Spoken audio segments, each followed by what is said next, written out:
Hey, Hey Maya, how you doing? good. How are you doing today? Well, it's just we're starting over. Trying to get through it now. Hmm. Um, for the record, can you let the people know who you are? Sure. Maya Santamaria. We have a radio station here in Minneapolis, 95.7 FM, 1400 AM, and we're just on Lake Street representing the community. Hold on one second, okay? Give me Hmm. one quick second.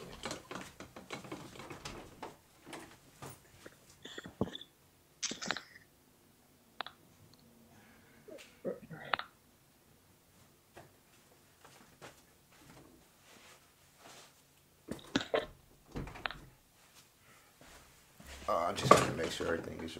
Don't worry, I edit all that out. Just make sure everything was right. Okay. Um, so with George, what was your relationship like with him? We were just on a high bye kind of relationship. I was his boss, so he would just say, "Hey, boss lady, how you doing tonight?" And I'd be like, Right. "Hey," and he'd get paid and he'd leave and he'd say thank you and I'd say bye. He was just an extra security guard of ours. He wasn't our part of our core staff. He would come in and work on our weeknights because Mm-hmm. he was at another club on the weekends as a head of security. Oh, so basically he was just like a bouncer. I don't like to use that word um, because we didn't bounce our people, but yeah, he was a security guard. Oh, so it wasn't really like a personal relationship you had with him? No, it wasn't like we were, friends, although a lot of my friends were friends with him. People that were regulars at the other club. I have a girlfriend who used to go and eat with him before his shift started and just chat about life and stuff. And, so I have a lot of friends that were pretty tight with him. And before this incident happened, I mean, the friends that you do have that was tight with him, they had anything good to say about him, anything bad to say about him? Never heard anything bad about him. Always just that he was a sweetheart. He had a lot of charisma, big smile all the time. All the time? All the time. And when you say that you was his boss, you didn't have no interactions with him. You never seen him mad at anybody. Have you ever threw anybody out the club? No, Um, none of that. At least I never saw any of that.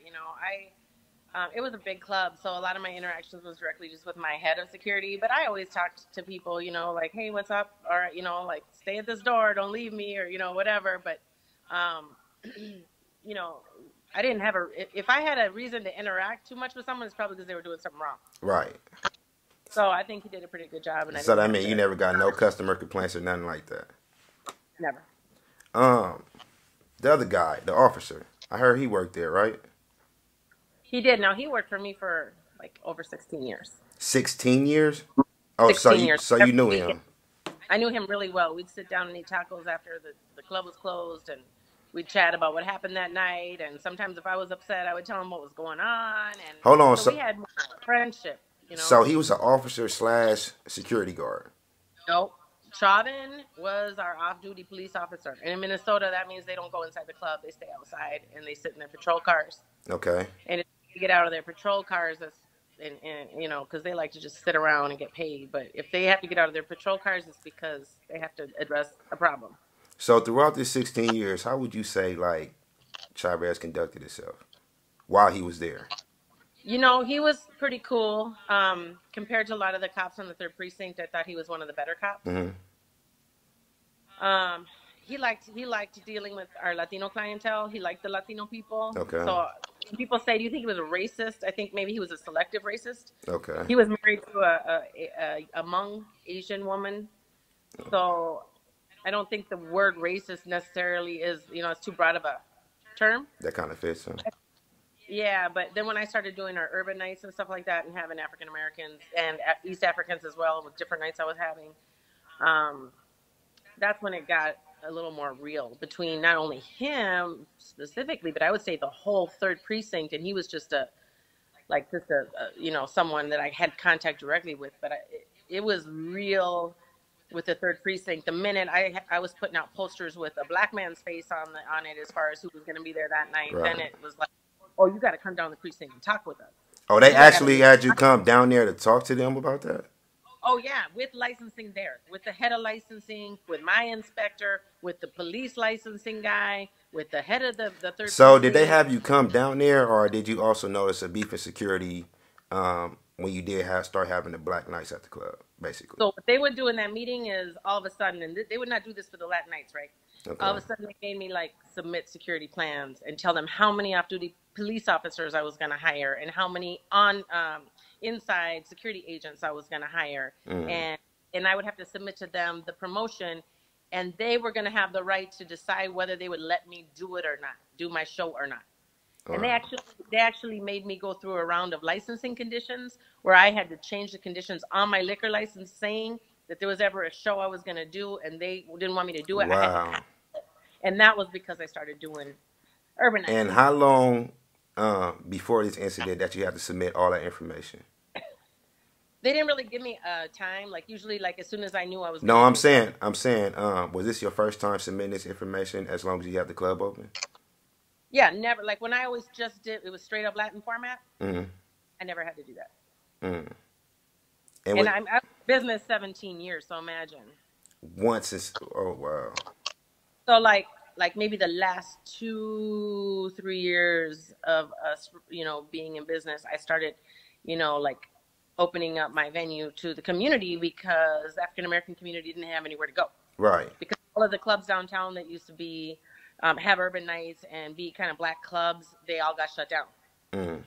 And now So you then they see why when you started and we know promoting. why, and we know why. And all these Exactly. I used to hear from the police officers that, oh, all these black promoters, they're blacklisted and they can't work in this town. Jeez. So I started opening my So doors. the police officer is making the rules and not the mayor or the governor. Right.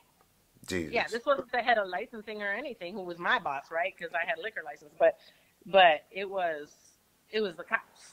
Oh wow. So with Chavez, have you ever got any complaints on him? The 16 years he been there? Was Chauvin? Yeah, with Chavez. I keep calling him Chavez. Chavez. Yeah, no, he got a little rough sometimes, Mm-hmm. like all cops do. He was called in for fights. He was called in when the stuff was getting real.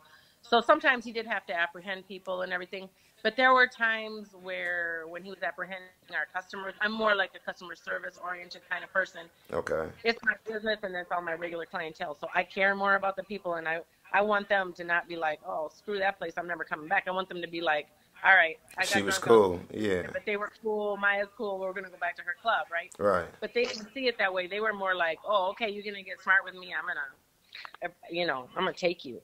Yeah. And that's the way the cops are. So, sometimes I That's have the way the majority of the cops are in Minneapolis. yeah, a lot of the cops. And like I said, there's black cops that are worse than Chauvin was. There was a black cop in the 3rd precinct that I didn't want near my club, and I don't think he wanted to be near my club. Right. And he was worse than the white cops, so it's pretty systemic. It's I think this is not about race as much as it is about power and cops being on a power trip. A power trip. Chauvin and George. You say Chauvin was there for 16 years? Yeah. So evidently he was there while George was there. Yeah, they would have crossed paths. They would have maybe been working the same night. Because Chauvin didn't work my Tuesday nights, and that's when George worked, was Tuesday night twerk fest nights. Twerk fast nights. You guys can look that one up on Instagram. Yeah. Twerk fest Tuesdays. Yeah, they would have, been working for me at the same time, but George would have been inside. He might have been up on the stage with the girls. He might have been backstage taking care of all the patrons trying to get back there. And that's 2nd floor, right? So Chauvin would have been outside in his car on the street. And you ain't never heard about no incidents between them two? Mm-mm. So it's not kind of ironic how it happened? I don't think that they recognized each other during that altercation over there on 38th in Chicago. I'm pretty sure my gut. How far was that incident where George lost his life in your club location? How far are they apart? It's under 2 miles. Under 2 miles? We walked it during the protests. So if George didn't notice him, you don't think Chauvin noticed him? It may be that George might have. Because it's kind of hard. Go ahead. I think people kind of noticed Chauvin because he is a cop. I think he might have been like, I wonder if this is that cop from the rodeo. I don't think Chauvin recognized George. I don't think so, because so many guys came in and out of that club as security guards. It just would have been, really would have been shocking to me. I don't think I But think they Maya, would. you can if you working somewhere for 16 years. I mean, if you working somewhere for 2 years and somebody there for 16 years, you gotta. I mean, the boss will notice the janitor after 2 years. Don't you think? Maybe. Maybe, but he wasn't in his security gear. He was, in his whatever everyday clothes, and it was a different context, a different part of the hood, and I mean, I don't have any reason to think that they would necessarily, or that Chauvin would necessarily recognize George and be like, "Oh man, you worked with Maya with me." I don't. All right. I think maybe had that happened, maybe they would have had a little better rapport. Okay. So where were you when you heard about it? I was just here at my house, and a girlfriend that knew Chauvin as well through me sent it to me on Messenger. And when I looked at it at the beginning, I was like, no, that's not him. But then they kind of moved the camera around and did like a close up, and I looked at it. He kind of had a Like new what goatee the when he started doing hell and it. everything, huh? Yeah, he looked different. He had a different look going on. He had a goatee, and when he worked for me, he wasn't really sporting that goatee. So in the beginning, I'm like, no. And then I got a good look, and I'm like, God damn, that's him. That's him. So the mugshot. Maybe you can clear this up. Is that really him on the mugshot? Cause I seen the picture circulating where it's Chauvin, then you got another guy on the mugshot. Some people saying it's not him because he got a full hairline. Some people saying it is him. Did you see that already? I didn't see the mug shot. I saw one where they had some dude with a MAGA hat. That wasn't him. Mm. But you being in Minneapolis, he is locked up though, He's locked up. for I mean, sure. I saw the mug the official mug shot. I didn't see the side by side you're talking about, Hmm. but I saw the mug shot. Yeah, he's locked up. For sure, huh? Yeah, the problem is that the other three aren't. They're Right, not locked up. right. That's the problem. Accessory to And murder. yeah, and bottom line here, this is what this is really all about.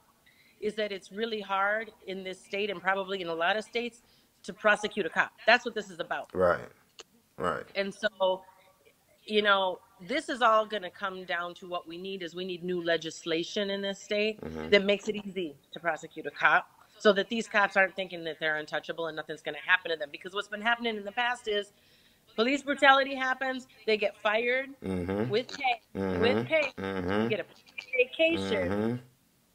and then 5 years later, they're working for the police department again in a different position. And then they get the least charges possible, like third-degree murder. Yeah, they That's don't get probably third degree five murder. years It's with impassable. probation. People are tripping about that third degree murder. I don't think that's bad because it's going to be easier to prosecute. If they give him the first degree murder charge, he could possibly get out of it, and that's what we don't want. Right, but it looks like a first-degree murder charge. I mean, Yeah, but it's also third degree because it's without, like it was like that, like without premeditated intent to kill thing. It doesn't matter. He still killed him whether he was consciously thinking I'm going to kill this dude or if he was just thinking I'm going to mess with him really bad. It still doesn't matter, and they can still charge him. With and first degree murder, he could get off on that. mm, yeah, but people know that third degree only comes with 3 to 5 years with probation, and It's 25 years, and then he's got two other charges. So I yeah, added it up. It was 50. So if you get 50 years, how many do you end up doing? Like 25? Jesus. If he's almost 50 years old, I mean, he's going to be 75. He's going to be an old man by the time So he's if he done. get third-degree murder, what the other officers get? A slap on the wrist and probation if they do get charged, maybe.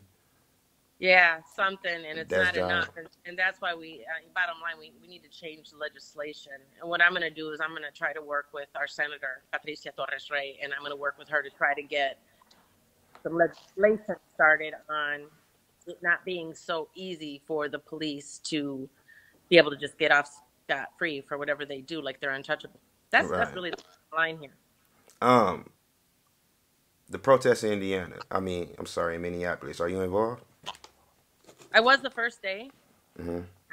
I marched the first day. We marched from 38th in Chicago all the way down to the third precinct, which is a block away from our station that got burned down. My Your my station got burned down. my station got burned down. That's why I sent you the GoFundMe. Hold on. Oh, okay. You do have a GoFundMe. I'm gonna go ahead Yeah, and put that in the description so people can go ahead and yeah. help So you we out. were blocked from the third precinct. The club was first, second, and third floors, and my radio station was fourth floor. Okay. Yeah, I had everything under one roof when I owned the building. I just sold that building January 31st. Okay. But I was there for 17 years, and I love that building. It was a beautiful, historic And it's the 1909. same building The that George was working at. The same is building. gone. So was that an accident, or they knew that was the club that George and the other guy was working at? You know what? That was an accident because the people that were arsoning our minority community businesses were not local South Side people. Okay. So they didn't even know what the heck they were burning down. They were burning and destroying just for the thrill of it, just for the fun of it. Our entire How block, ironic is that again? we were the center of the war right there. Hmm. Our entire block was complete zero. You know, what do they call it? Ground zero. Right. Right. And we got it bad. Ours was the second largest building in the entire area, Hmm. and it's a shell, and it's about to fall over. It's a public right now. It's public danger. People should Jesus. stay back away from it, but everybody's there taking pictures. Right. And here's another example: the cops, the city, public works. Nobody's over there protecting the people from that building falling over on top of them. See. There's no cop. There's no police anywhere except for the big state patrol and National Guard people they're still throwing canisters and rubber bullets at everybody, and that's another form of police brutality. Now it's Right. just military brutality. They're doing the same thing, and they're not doing what they should do, which should have been come to my aid when my building was on fire.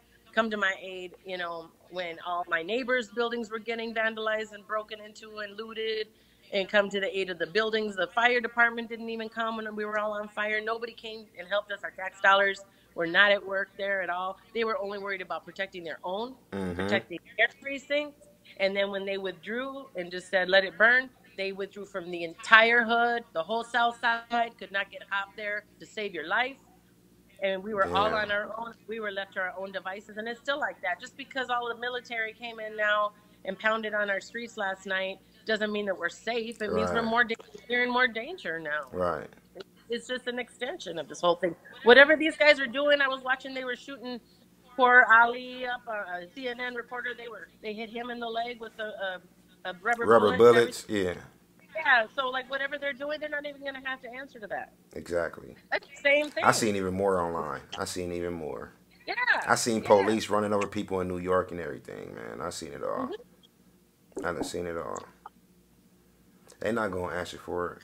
But Maya, I really appreciate you for getting on the phone with me. And as far as your Yeah. GoFundMe, I'm gonna put it in the description so that people can go ahead and donate over there and yeah, and help you out.